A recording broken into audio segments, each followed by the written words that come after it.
ปันแห้งเสือลองเข็ดซุ่มหนึ่งมีอยู่ปอกหนึ่งมีเข็ดซุ่มหนึ่งออกเข้าทางซ้อมกันมนเซื่อลงกว่าตีเนื้อปาเถินลงตีหนึ่งเขาตึกออกเข้าทางซ้อมกันลอยลองมนเซื่อแหลมีลอง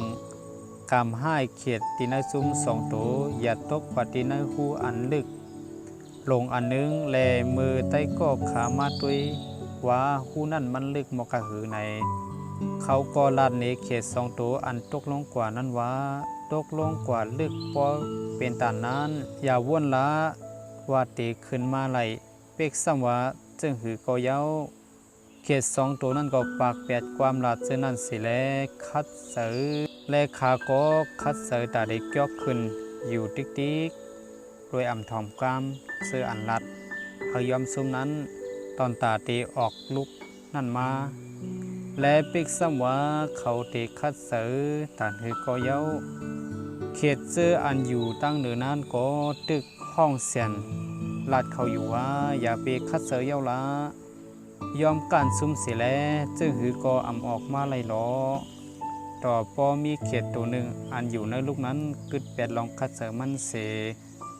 มันโกมโหลงตีลินสิแลยอมกันยอมหับกามจตาของตัวเจ้าเก่ามันอยู่มันลาดว่าปอเยาเก่าอำเฮ็ดไรเยาว่าพ้องข้าวยามเขตตัวนั้นหันตั้งมุงมองสังนั้นเขตทางตัวหนึ่งตีอันอยู่ในหูนั้นตึกคัดเสตาตีเกี่ยวออกหูนั่นอยู่ติ๊กมันเอาเอียนเอาแห้งเสกยอกซ่อมหนังมันยอกสูงไรนั่นเสกำยาวกำเห็นอันอยู่ติ๊กซุ้มเขตอันอยู่ตั้งเหนือนั่นก็ตึกคัดเสอเสียนห้องตาเฮาเขตตัวนั้นคือลองคัดเสอมันตาเตสิบแหวนมันเตเฮ็ดเฮาตัวเจ้าเก่า